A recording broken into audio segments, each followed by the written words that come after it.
रोज एक नई कहानी देखने के लिए चैनल को सब्सक्राइब करें और बेल आइकन दबाना ना भूलें। पायल बहुत ही सीधी लड़की थी, लेकिन उसकी जेठानी रजनी बहुत चालाक थी। वो हमेशा पायल के सीधेपन का फायदा उठाकर अपना काम निकलवाया करती थी। एक दिन सुबह के समय पायल रजनी के पास आती है। जेठानी जी, आपको याद है आज बिजली के बिल भरने की आखिरी दिन है। मैं तो कामों के चक्कर में भूल ही गई थी। हाँ देवरानी जी, मेरे दिमाग से निकल गया था। कब तक का टाइम है पेमेंट करने का? जेठानी जी, आज शाम तक का ही टाइम है। एक काम करिए, आप ऑनलाइन पेमेंट कर दीजिए। कौन कहता है कि मेरी देवरानी एकदम सीधी है। कितनी जल्दी बिजली का बिल मेरे सर पर मार दिया इसने। लेकिन मैं भी बहुत चालाक हूँ, इतनी जल्दी फंसने वाली नहीं हूँ। क्या हुआ जेठानी जी, आप क्या सोचने लगी हैं? जल्दी करिए, वरना अगर कहीं माँ जी ने पूछ लिया कि तुम लोगों ने बिजली का बिल भरा है कि नहीं तो क्या बोलेंगे? बात तो सही है पायल, लेकिन वो क्या है ना कि मेरा रिचार्ज खत्म हो गया है, वरना मैं कर देती। कोई बात नहीं जेठानी जी, आप मेरे फोन से कर दीजिए। मेरा फोन सोफे पर पड़ा है, तब तक मैं सबके लिए चाय बना देती हूँ। हाँ ठीक है, फिर आराम से न्यूज देखकर चाय पियेंगे।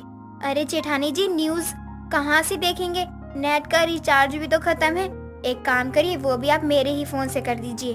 पायल की बात सुनकर रजनी बहुत खुश हो जाती है और अपनी चालाकी से बिजली के बिल के पेमेंट और नेट रिचार्ज दोनों ही पायल के अकाउंट से कर देती है। उसकी ये चालाकी उससे कुछ दूर खड़ी रजनी का पति यश देख रहा होता है, जिसके बाद वो रजनी को इशारा करके अपने पास बुलाता है। तुम्हारे जैसी चालाक औरत मैंने आज तक नहीं देखी। जब देखो अपनी चालाकी दिखाकर अपनी सीधी सादी देवरानी का फायदा उठाती रहती हो तुम जैसी चालाक जेठानी पाकर उसके तो कर्म भी फूट गए। देखिए, मेरे ऊपर इल्जाम लगाने की जरूरत नहीं है। मैंने तो बस अपने दिमाग का इस्तेमाल किया, जो कि वो नहीं करती है।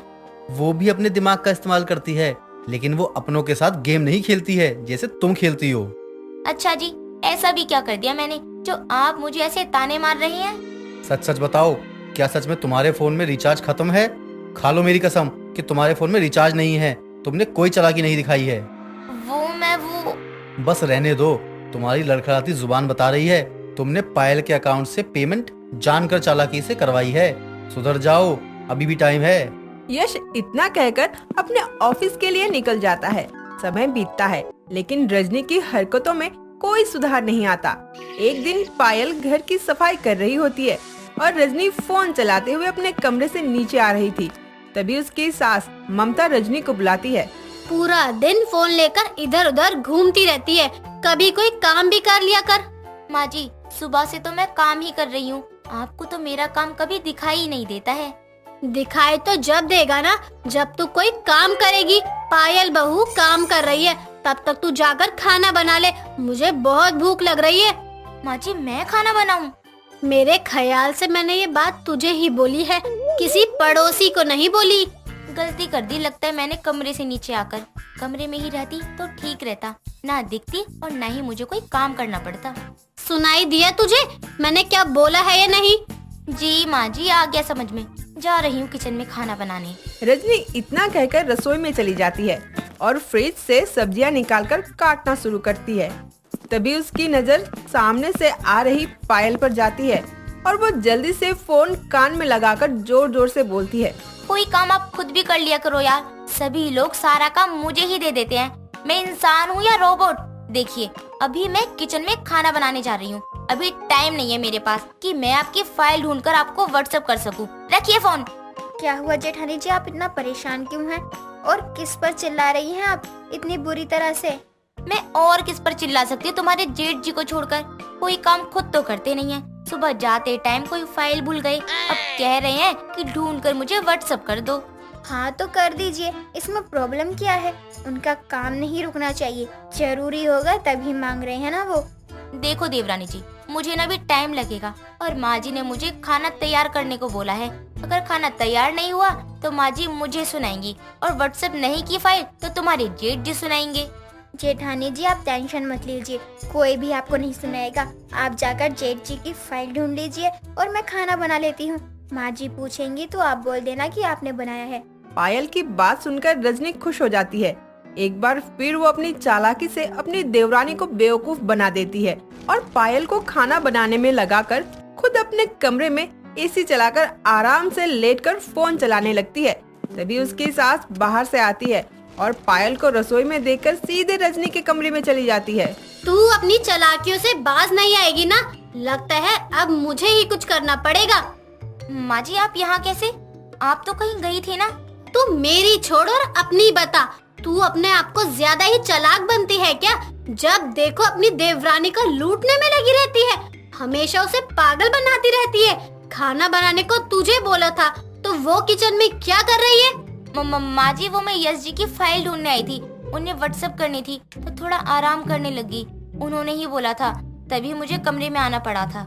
अच्छा ठीक है, मैं यश को ही फोन करके पूछ लेती हूँ वो कौन सी फाइल भूल गया था जिसे ढूंढने के लिए उसने तुझे बोला। और अगर आज तू झूठी साबित हुई या तेरी कोई चालाकी सामने आई तो तू अपने मायके रवाना हो जाइयो, समझी? ममता इतना कहकर जैसे ही अपने बेटे यश को फोन मिलाने चलती है, तभी रजनी ममता के पैर पकड़ लेती है। नहीं माँ जी, उनको फोन मत करिए, उनको कुछ मत बोलिए। मैंने झूठ बोला था, उन्होंने मुझे कोई कॉल नहीं किया। मैंने ही अपनी चालाकी से देवरानी जी को पागल बनाकर उनको काम पर लगा दिया और खुद आकर आराम करने लगी। तेरे अंदर दया नाम की चीज नहीं है ना, मैं इसीलिए उसे कुछ नहीं बताती हूँ, ना ही समझाती हूँ कि तुम दोनों के बीच में कोई दरार ना आए, क्योंकि विश्वास एक बार टूट जाए तो दोबारा नहीं बनता है। जिस किसी दिन उसने तेरा एक भी झूठ पकड़ लिया ना, उस दिन तेरी सारी चालाकियाँ धरी की धरी रह जाएंगी। इसलिए बोल रही हूँ, सुधार ले अपनी इन आदतों को। ममता इतना कहकर वहाँ से चली जाती है। अपनी सास से इतना सुनने के बाद भी वो हरकतों से बाज नहीं आती। दिन बीतते हैं, तभी एक रोज वो अपनी देवरानी के पास आती है। देवरानी जी, माँ जी ने हमारी बाकी के सारे गहने तो लॉकर में रखवा दिए थे, लेकिन तुम्हारी मुंह दिखाई का सोने का हार जो अभी तुम्हारे पास ही होगा, मैं बैंक में पैसे जमा कराने जा रही हूँ। कहो तो उसे भी रखवा दूँ? बिल्कुल जेठानी जी, इसमें पूछने वाली क्या बात है। ये लीजिए जेठानी जी और रखवा दीजिए लॉकर में। क्या बात है, मेरी देवरानी कितनी सीधी है, एक बार में ही मेरी सारी बातें मान लेती है। अब इस बेचारी को क्या पता कि ये हार किसी बैंक या लॉकर में नहीं बल्कि मेरी माँ के पास जा रहा है। चल रजनी, लग जा काम पर। सोने का हार लेकर रजनी छुपते छुपाते पायल के कमरे से निकल रही थी। तभी ममता की नजर उस पर जाती है और वो उसका पीछा करने लगती है। थोड़ी देर बाद रजनी अपनी माँ को फोन करके कहीं बाहर बुलाती है और खुद भी लोगों की नजरों से बचकर घर से निकल कर जाती है।